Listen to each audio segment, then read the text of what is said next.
Hello guys, કેમ છો બધા? મજામાં? આજે આપણે બનાવશું મેંગો હલવો. મેંગો હલવો બનાવવા માટે કઈ કઈ વસ્તુ જોશે એ પહેલાં જોઈ લઈશું. તો આપણે સેમ પ્રોપોઝન સાથે ચાલશું. તો જે વાટકી ભરીને રવો લઈએ છીએ, જો મેં આ એક વાટકી રવો લીધો છે, એટલી જ વાટકી ભરીને મેં ખાંડ લીધી છે, એ જ વાટકી ભરીને મેં ઘી લીધું છે, અને એ જ વાટકી 2 ભરીને દૂધ લેવાનું છે, અને એક કેરી લીધી. આની અંદર મેં એક કેરી બતાવી, પણ મેં 2 નાની નાની કેરી લીધી છે. એલચી પાવડર લીધો છે, અને કાજુ બદામને દ્રાક્ષ લીધા છે. બસ એટલી વસ્તુ આની અંદર જોશે. તો આપણે પહેલાં જોઈએ આગળ કઈ રીતે બનાવશું એ. તો એના માટે થઈને મેં આ 2 કેસર કેરી લીધી છે. બને ત્યાં સુધી કેસર કેરી હોય ને તો એનો કલર બહુ સરસ આવશે હલવાની અંદર. એટલે કેસર કેરીને સ્વીટનેસ એ સારી હોય આની, એટલે આ મળે તો આનાથી બને તો વધારે સારું. બાકી જેને જે કેરી ગમતી હોય એ ચાલે આની અંદર. તો મેં 2 કેસર કેરી પહેલાં લઈ લીધી છે. એના કટકા કરીને આપણે મિક્સચર જારમાં નાખી દઈશું. એનો પલ્પ બનાવવાનો છે. એટલે ને આ પલ્પ બનાવવામાં છે ને થોડુંક પણ પાણી યુઝ નથી કરવાનું. બસ એ જે હોય ને કેરી, બસ એના જ ઓલામાં આપણે એને ક્રશ કરી નાખશું. એના જ્યુસથી જ ક્રશ કરશું. આપણે પહેલાં આનો પલ્પ કાઢી લઈએ, ક્રશ કરી લઈએ. આપણી દેશી ભાષામાં કહીએ તો કેરી અને સૂજીનો શીરો કહી શકાય આને. હવે ચાલો આપણે શીરો એટલે કે મેંગો હલવો બનાવશું. એના માટે થઈને મેં એક પેન લીધું છે. આની અંદર સ્ટીલનું કાં નોનસ્ટિકનું જ લેવું પેન કરવા માટે, કઢાઈ કરવા માટે થઈને. એમાં આપણે 1 ચમચી જેટલું ઘી નાખશું. મેં દેશી ઘી લીધું છે. પહેલાં આપણે જે કાજુ ને બદામ કટકા કર્યા છે ને એ આ થોડાક ઘીમાં પહેલાં એને સાતળી લઈશું. એટલે એનો જે ક્રન્ચીનેસ છે ને સરસ આવશે શીરાની અંદર, એટલે કે હલવાની અંદર સરસ આવશે. એટલે એ આપણે પહેલાં આની અંદર સાતળી લઈશું. કાજુ ને બદામને પહેલાં 2 જ નાખશું, પછી આપણે દ્રાક્ષ નાખશું. અને આને છે ને ધીમા તાપે સરસ રીતે આપણે શેકશું, એટલે એનો ક્રંચ સરસ આવશે અને એનો નટી ફ્લેવર બહુ સરસ આવશે. થોડાક એને બ્રાઉનિશ થાય ને એવી રીતના શેકવાના. અને પણ ધીમા તાપે જ શેકવાના, ફાસ્ટ ગેસે નહીં શેકવાના, નકર બ્રાઉનિશ કલરને બદલે આપણે સેજ છે ને દાઝેલો સ્વાદ આવશે. આ ધીમા તાપે જો આવા બ્રાઉન કરશો ને એટલે બહુ સરસ એનો ફ્લેવર આવે છે. થોડાક બ્રાઉન કરજો, નકર છે ને આમ ક્રન્ચીનેસ કે એનો જે નટી ફ્લેવર હોય ને એ થોડોક ઓછો આવે. આમાં બહુ સરસ આવશે. મેં આવી રીતના કરીને એને કાઢી લીધા છે, કાજુ બદામને, ને પછી દ્રાક્ષ નાખી દીધી હતી. એને બધાને આપણે કાઢી લીધા વાટકામાં પાછા. હવે આપણું જે ઘી લીધું છે જે સેમ પ્રોપોઝનમાં 1 વાટકી એ આપણે ઘી નાખી દઈશું. મેં થોડુંક ઘી બચાવ્યું છે, પછી છેલ્લે ઉપરથી નાખવા માટે થઈને.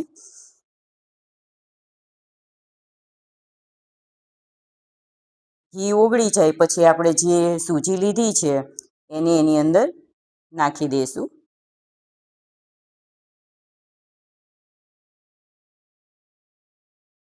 હવે એને સરસ રીતે આપણે હલાવશું, મિક્સ કરશું. અને એને જ્યાં સુધી સેજ આમ ગોલ્ડન કલર ન આવે ને, સરસ આમ એની સ્મેલ સુગંધ ન આવવા માંડી જાય ને ત્યાં સુધી એને ધીમા તાપે શેકશું. આપણે આવી કોઈ વસ્તુ બનાવીએ ને ત્યારે ધીમા તાપે જ રાખવાનું, મીડિયમ ટુ લો સુધી રાખવાનું. એટલે શું એનું શેકાશે સરસ ને તો એનો સ્વાદ પણ સારો આવશે. આમાં ઉતાવળ નહીં કરવાની. બસ આવી રીતના આપણે એને હલાવતા રહીશું. જુઓ હવે સરસ ગોલ્ડન કલર આવી ગયો છે આપણા સૂજીમાં. હવે આપણે આગળ શું કરશું, આપણે જે વાટકીથી રવો લીધો છે એટલી જ વાટકી 2 ભરીને આની અંદર દૂધ નાખશું. દૂધ મેં ફૂલ ફેટનું લીધું છે. અને દૂધ લ્યો છે ને તો એનું શીરાનું જે ક્રીમીનેસ આવે છે ને એ બહુ સરસ આવશે. એટલે દૂધ જ નાખજો. પાણી કરતાં દૂધનો સ્વાદ બહુ સરસ આવશે આ શીરાની અંદર. એટલે મેં 2 વાટકી ભરીને દૂધ નાખ્યું છે આની અંદર. એને હવે આપણે સરસ રીતે હલાવશું. એ થોડીક જ વારમાં બધું જ દૂધ છે એ શોષી લેશે. જો ઘટ્ટ થવા માંડ્યું છે હવે ધીમે ધીમે. બસ એને છે ને હલાવતા રહેવાનું, અને મીડિયમ ટુ લો ફ્લેમ ઉપર જ રાખવાનું. એને ધીમે ધીમે હલાવશું ને પછી એની અંદરથી ઘી છૂટું પડવા માંડશે. હવે આપણે જે વાટકી ભરીને રવો લીધો તો એ જ વાટકી ભરીને મેં ખાંડ લીધી છે. ધીમે ધીમે કરીને એ બધી જ ખાંડ મેં અંદર નાખી દીધી છે. બસ આવી રીતના ખાંડ મિક્સ કરી લેવાની પહેલાં વ્યવસ્થિત. જો દૂધ બધું જ શોષી લીધું છે.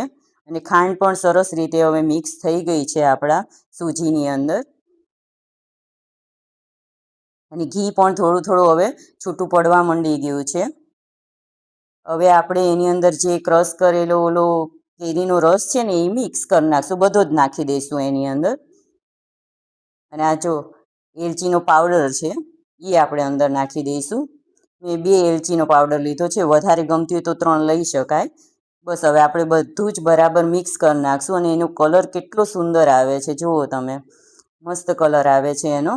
અને આની સાથે રવાની સાથે આ કેરીનું સ્વાદ બહુ સરસ લાગે છે. કેરીનો રસ, કેરીના સ્વાદવાળો આ હલવો બહુ સરસ લાગે છે. એકવાર આ મોસમ હવે જવાની થઈ છે કેરીની, એટલે એકવાર ટ્રાય કરવા જેવો છે. અને ટ્રાય કરજો, બહુ સરસ લાગશે આપણને. હવે આપણે જે ઓલા કાજુ બદામ ને દ્રાક્ષને રોસ્ટ કરી હતી ને, ઓલા તેલમાં આપણે એને સાતળી હતી ને, એની અંદર મિક્સ કરી નાખશું.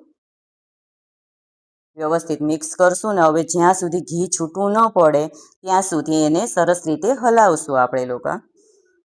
જો હવે ઘી છૂટું પડવા માંડ્યું છે, પેન છે એની ગોળ ફરતા હવે ઘી આપણને દેખાવા માંડી ગયું છે. હવે એની અંદર આપણે જે ઘી વધ્યું હતું ને એ એની અંદર હવે નાખી દઈએ.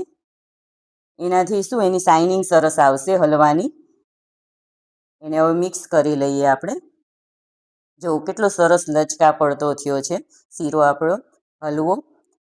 અને કલર પણ એટલો જ ફાઇન આવે છે. ને એની જે સુગંધ હોય છે એ સરસ આવે છે. ને ખાવાથી એટલી સરસ સ્મેલ આવે છે, જો કેટલો સુંદર લાગે છે, સરસ લાગે છે ને હલવો આપણો. એકવાર જરૂર ટ્રાય કરજો, બહુ મજા આવશે. અમારા ઘરમાં તે બધાયને બહુ ભાવ્યો આ, એટલે તમે ટ્રાય કરજો.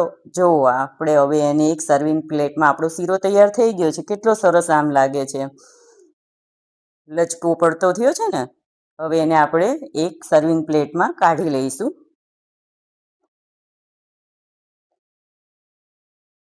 જો ઘી પણ સરસ છૂટું પડી ગયું છે. આની અંદર છે ને આ રીતના જ માપ લેશું ને તો કોઈ પણ વસ્તુ આમ ઓલી નહીં થાય, ઓછી નહીં થાય. મીઠાશે એટલી સરસ આવશે, ઘી બરાબર પ્રમાણમાં થઈ જશે. એટલે આ જ માપ રાખવાનું. મેં હવે એક સર્વિંગ પ્લેટમાં લઈ લીધું છે. હવે એની ઉપર આપણે કાજુ બદામ નાખી દઈશું અને સર્વ કરશું. જો આપણો તૈયાર છે હલવો. જો તમે મારી ચેનલમાં નવા હોય તો મારી ચેનલને સબસ્ક્રાઈબ કરજો, વધુને વધુ શેર કરજો. તમને હલવો કેવો લાગ્યો એ કહેજો. આવજો બધા.